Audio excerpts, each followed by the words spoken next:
O, kaya nanilaw. Kaya naninilaw tayo.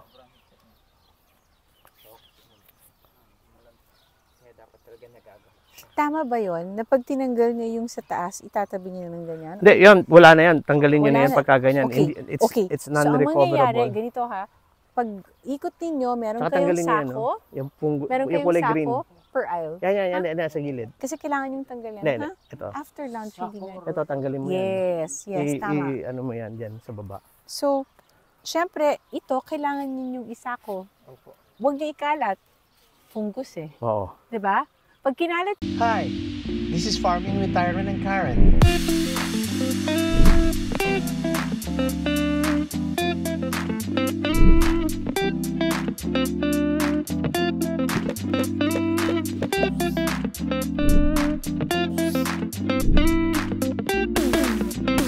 Ano tayo dito?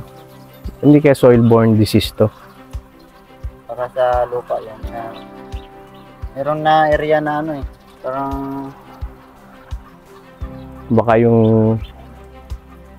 ano kaya ito. Okay, so ang observation namin, Michelle, is this, no? Our observation, lahat na nasa gitna, it's good. They're good, yeah. Okay. Lahat yan, wala pa ako nakikita except for 1, 2 na talagang problematic. Like yung, asan yung isa doon, Phil? This one, obserbahan lang natin to, send us video. Kung kailangan bunutin natin. Kasi baka mamaya nanggagaling yung... Kasi here, dito pinagsisimulan eh, oh. Like this one. You know already that, pinagsisimulan ito. Most likely, yung mga butas diyan pakitakpan na lang. And maybe talagang kung yung lettuce nyo, dito sa area na to, it means may problema yung soil banda rito. In this area? Yeah. Pero sandali, ang Area 3, nag-report kayo, madami doon, no? Saan Area 3? Area 3? Doon nagsimula, no? Saan ang Area 3? Yeah, that's why I pointed out right away, because he reported right away in his area. That's Area 3. It started right there. I mean, dito tayo tumitingin, pero doon nag-umpisa. Can we go back? Okay. We can pass here. Okay. We can pass here. So, Alika, tulong sa amin. Very minor, considering na this ilan days, 21 days after transplant, that's not especially that one, yung mga yon nandun, yun. Ang isang magandang karakteristik ng Carolina Reaper, pagka siya malalaki yung dahon sa pagbata. Yes. Ito, lalaki mga dahon yan. Yun, tulad nun, tanggalin mo na yung sa baba. Yung brown na tuyuan yan. tingnan nyo, yung lupa nyo. Di ba parang nagsisemento? Nakita mo? Ano na? So, ito pag hindi binubunghalhal, na para siyang nagbibiak. Yeah. So, kailangan para siya nagbabato. Kailangan siya ibuhaghag. Kailangan nyo nga ibuhaghag. Tsaka yung halimbawa, yung ganyan, magiging mahirap yung nilalagay yung fertilizer para bumaba. Doon lang siya sa taas. So eventually, kailangan din magbutas dito sa gitna, no? Eventually, after mga 2 months, magbubutas rin kayo somewhere para doon kayo maglalagay ng fertilizer. Kasi hinahabol mo yung ugat. Kaya, kasi, tanda, eto ang ugat niyan, ibig sabihin nandito na. Yung circumference niya. Pero since meron pa yan dyan, so makaka-absorb pa rin yan ng So tingnan natin dito yung yung Area 3. So pag lumaki na siya, kung saan yung huling dahon, dun paikot, nandun na yung ugat nun. Yun daw yun. Yes. Ito.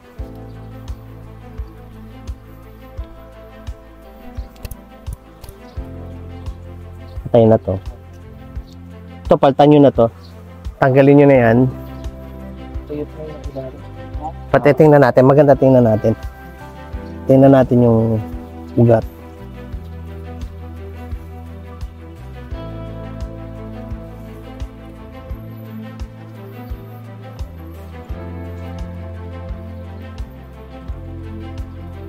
Paltan nyo na lang to. Wala na to. Magdadry na lang to. Tapos pag sunugin nyo na lang. Para kung halimbawa meron man soil-borne disease na Pero wala akong may nakikita ka feel na soil-borne disease, wala ano? Wala ka naman.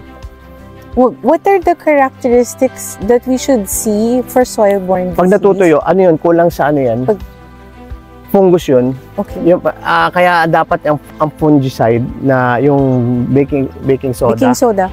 Once a week. Kailangan na namin mag-umpisa. Yeah. Kailangan na namin mag-umpisa. Actually, pag ginawa nyo doon, isabay nyo na yung kalamansi nyo. Talaga? Yeah. Yun. So, pag mag-baking soda tayo, yung fungicide na baking soda, gawin na natin yung kalamansi para matanggal. Ito, nahihirapan siya, oh.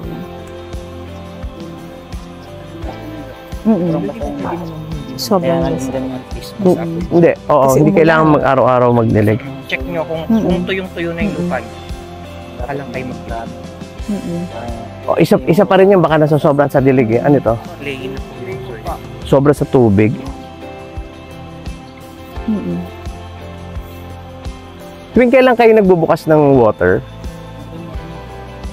Wag siguro, wag pakiramdaman nyo rin yung ano, basta moist, walang problema.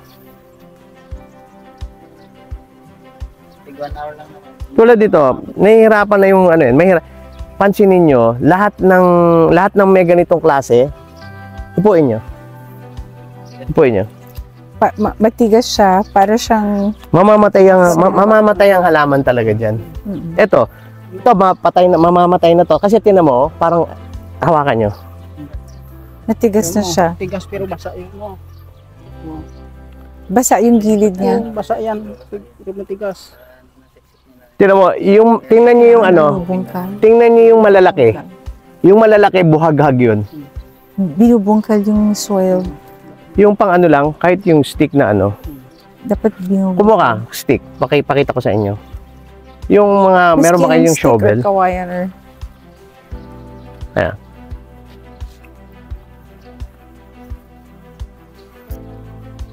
Ayan o, wala, ano yung halaman yan, maninigas yan. Basa eh. Lalim. Sa taas lang yung ano eh. Ayan o, bato na o. Kaya namamatay, ayan o. Look at this, para ka ng bato, ayan o. It's like bato na o. Yeah. Parang Bato yata to. Semento. Mukha siyang semento. So, kailangan yung binubuhaghag siya regularly. Diba? Para naman yung nutrients nung kung ano man yung sinispray nyo, nilalagay ninyo, bumababa. Ito sigurado, patay yan. Ayan o.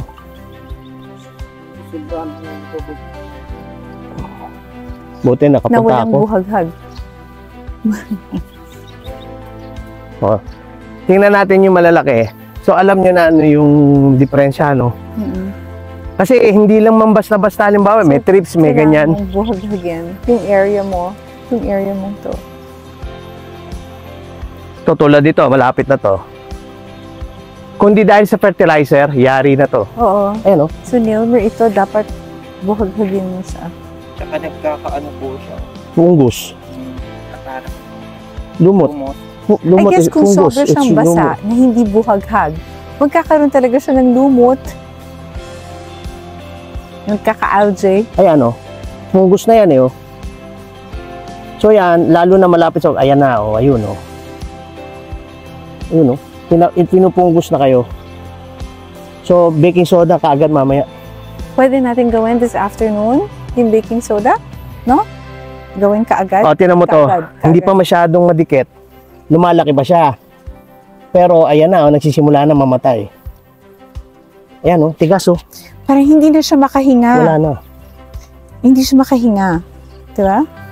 Ito, fungus o. Save natin. Diba?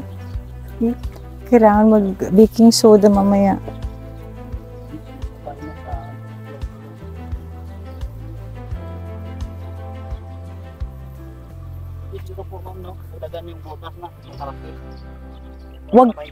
Wag muna ngayon.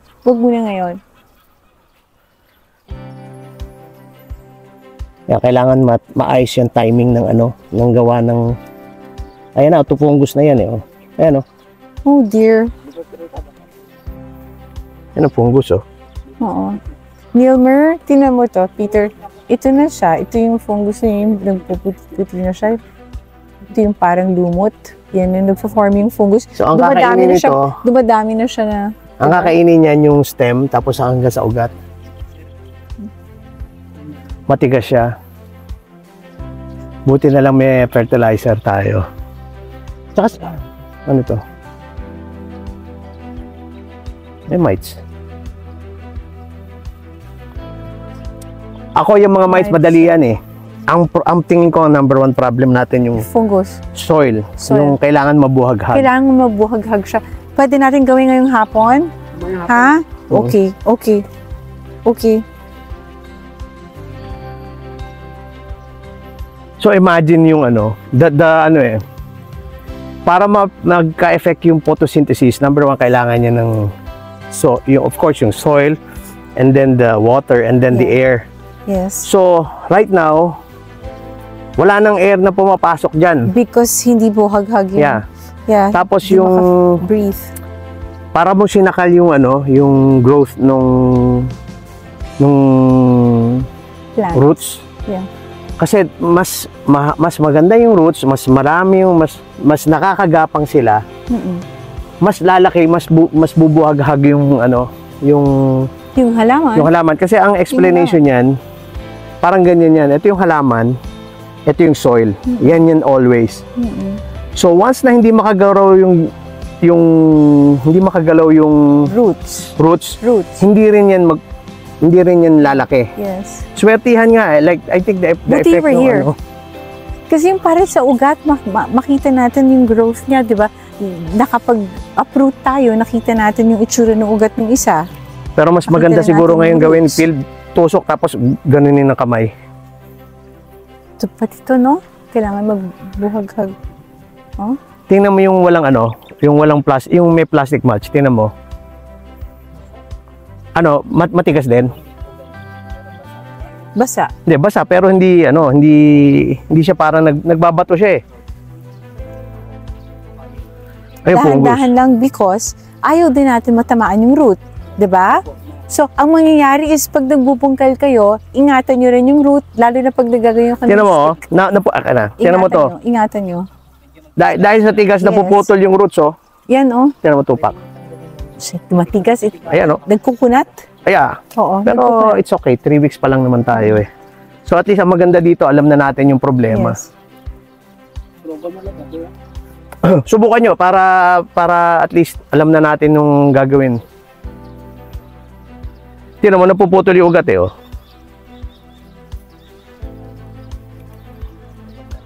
Oh, kaya naninilaw tayo.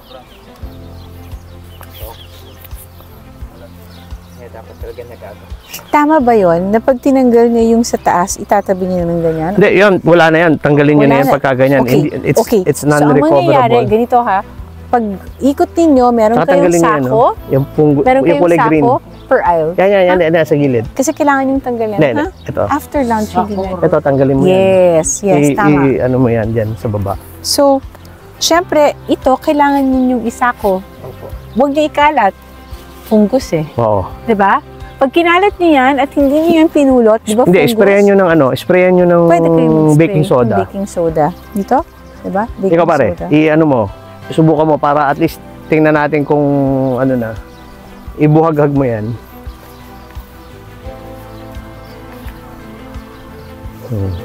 Ganyan lang yan.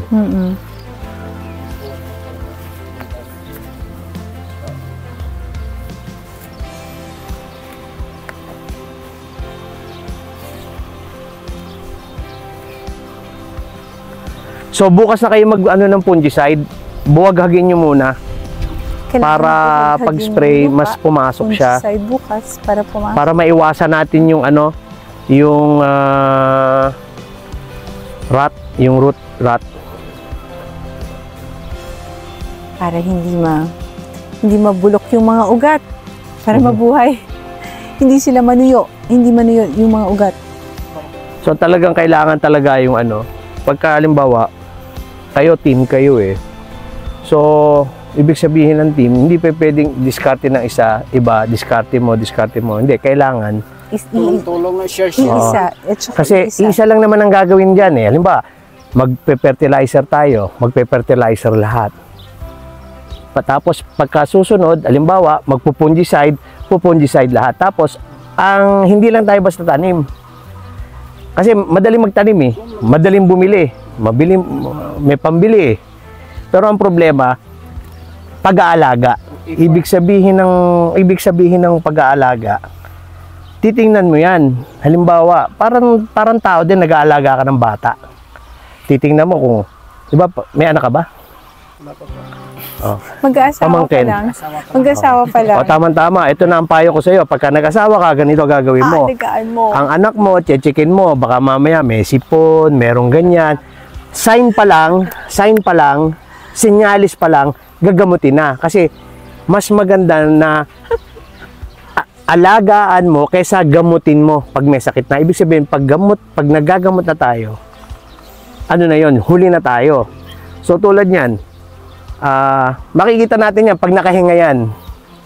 May maganda tayong fertilizer, pero kailangan buhaghag yan. So yung mga nabanggit ko kanina na pag nakita nyo na medyo naninikit na, tanggalin nyo na.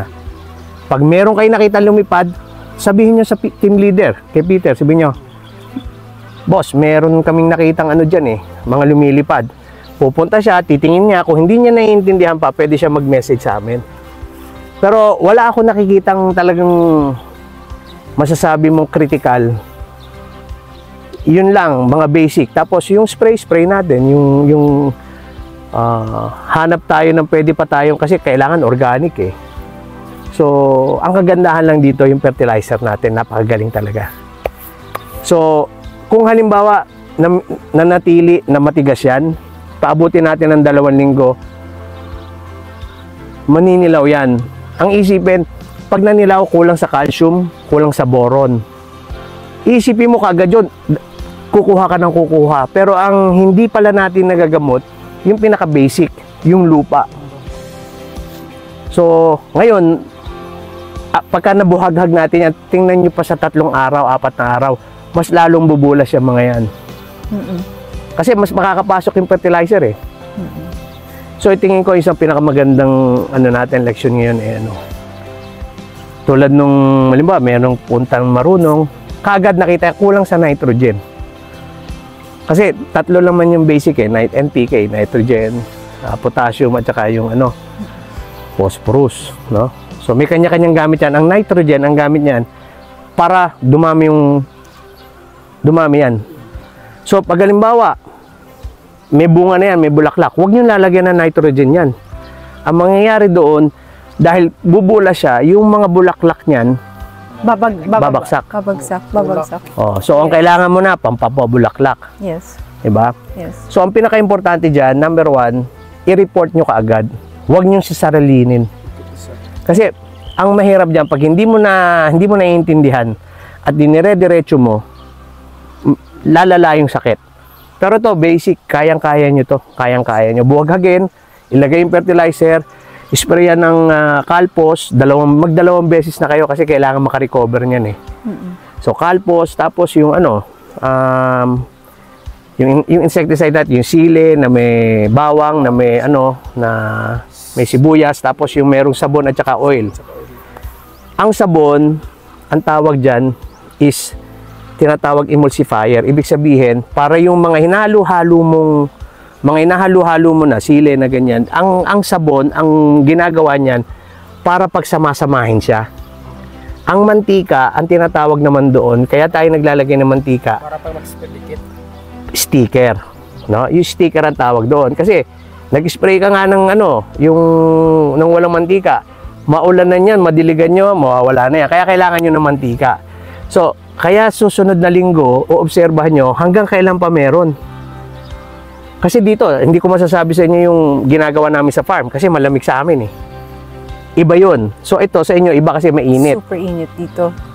Ang mabigat dito, marami kayong tubig kasi naka-drip irrigation kayo. Tapos, yung araw, kung umaga, imbis na umaga, sasuggest ko, sa gabi na kayo mga alas 5 kayo ubukas. Habang malamig, mahangin. Yeah. Walang sikat ng araw para hindi masunog. Pag-aralan, hindi, mamaya i-ano namin yun, pag-usapan namin. Kasi yun yung possibility din kung sobrang ano eh. Kasi tandaan nyo, yung tubig, nagtataka nga ako may punggos dito, dapat walang punggos dito kasi ang punggos hindi yan nabubuhay sa 35 degrees. Nabubuhay lang yan pagka yung malamig. Na cold weather, no? Yeah. Cold weather. Pero dahil tingin ko na over tayo sa dilig. Tapos, over sa dilig, Maulan, no? Nung nagtatanim tayo, basang-basa yung lupa when we were here. actually, yung over sa dilig, dahil matigas. Kasi hindi bumabaksak yung tubig. Kaya kayo nabubuhayan ng punggos kasi yung tubig sinasalo niya. Kasi matigas. Yung tubig hindi nakakalusot. Kaya Pero kung yan, kung halimbawa, meron kayong drip irrigation, tapos buwagag ang tubig nyo, napakaganda niyan. Okay. So, lipat na tayo doon. Nakikita na parang nagka-crack ng semento. Diba? Diba? Ay. Okay. So, Yes. siguro dito paharap, paalam na tayo. Michelle? Yes. Okay, so Phil, Karen. Okay, so that is yung aming episode today is yung aming partnership with Southern Side Farms para makapag-supply sila ng Carolina Reaper and then eventually habanero and jalapeno. Pero syempre, this is learning curve. Yes. Wala namang masasabi nating eksperto kaagad. Ang importante, magtulungan tayo. Yung nalalaman namin, i-share namin, pero ang maganda dito, yung visit, nakita na kaagad namin kung anong problema. Yeah. Nakita namin yung soil. So, wala tayong sinisisi. Talagang ganyan. Part of the learning curve yan. Lahat tayo dapat open to that. No? Ang pinakamagandang attitude na magkakaroon tayo is obserbahan ng mga team, obserbahan nila kung ano nangyayari. Yes. Mag-usap, inspeksyonin, tignan, and then kung meron tayong solusyon na nakita, ilista natin, tapos gawin natin. Kasi dito hindi tayo magpapagalingan. Ang pag ganun ng attitude natin, halimbawa nagmapagalingan, whether yung nagko-consult or hindi, ang mangyayari diyan magkakaroon ng rebellion yung pag-iisip na hindi, ang importante dito is number one, yung malasakit. Yes. Hindi importante kung halimbawa may obserbasyon si Peter, may obserbasyon si Richard, may obserbasyon si Phil. Pag-usapan, i-analyze kung ano yung maganda. Kasi kung tayo nagmamalasakit para dito sa tanim natin na dito sa farm, di ba ang gusto natin, ano yung best para sa para sa natin. lahat. So I think in 3 weeks, maraming okay, may mga problema pero okay pa rin tayo. So Phil, ano yung yung final observation mo na baka meron ako nakakalimutan? Okay naman po, sir. Okay na lahat. Apo, nasabi niyo naman po. Okay. So yun, at least sorry, para na ako nagsiswimming. Super Pero ngayon lang at kayo least- nakaranas ng ganito kainit sa inyo, malamig na malamig. Ang hindi naman. mahangin. Nag-ano rin. Ganito dito, init, tapos biglang uulan. Pero yung ulan, sandali lang. So Parang kailangan nagsona, para siguro mga 5 pounds na nawawala sa akin. Parang siya nagsona. Pero bibili ako ng itlog para makarecover ako. Okay. So I think Michelle, I'm happy to see the team. Finally meet everybody. Tsaka nakikita Yeah. ko na nasa sa kanila yung kailangan mo para mapaganda natin to. We also appreciate you coming here today kasi nakita mo face to face, maaga mo rin na-assess, maaga nyo rin na-pinpoint kung ano yung kailangan namin magawa kaagad. So, we're grateful sa early diagnosis tsaka treatment. And sa amin treatment. sa aming part, mas mahirap yung situation namin kasi doon hindi tumitigil yung ulan. Ulan. So, kalaban namin doon fungus. Meron times doon, no, Phil? 3 months, walang tigil ang ulan. Tuloy-tuloy. Yeah. Parang talaga siyang rainforest. Yeah. Parang rainforest So, ang init, yung web. pinakamaganda do yung mainit, tapos meron kang drip irrigation, that's perfect. Perfect yan. Ang Carolina Reaper talagang gusto nila mainit. Depende weather. Like, Weather. iba-iba Like, actually, ang isang successful na nandito is nasa Baguio. Oh, Si okay. Tutar and something. Oo. And then, sa Davao, sila Allen Aderos. And then ang isang pinakamalaki yung Manny Cabrera ng Isabela. So iba-iba ang malamig sa Baguio, mainit doon sa Davao. So iba-iba, meron ding nag-aano dito sa ibaan eh. But at the end of the day, it's paano natin obserbahan 'yun. And how we care. Alaga. Kung paano natin alagaan. Okay? So, I think that's about it sa natin. Thank you very much. Thank you so much. Thank you very much, Maraming Amy. Thank you very salamat. And I'm very excited sa pagbalik namin. Siguro after 3 weeks, babalik kami or a month to see ko ano yun. Papadala na rin ako ng isang either sa Alabang, isang fertilizer. I think Kailangan you will need mag-follow up. Okay. So you can also use that sa mga kalamansi nyo. Yes. Okay, so Yes. thank you very much everyone. I hope nag-enjoy kayo sa episode namin today about our partner farm, Carolina Reaper, and visit sa farmers ay yung partner farm namin yung southern side. Okay, so thank you very much. Always remember, farmers are heroes. We love you all.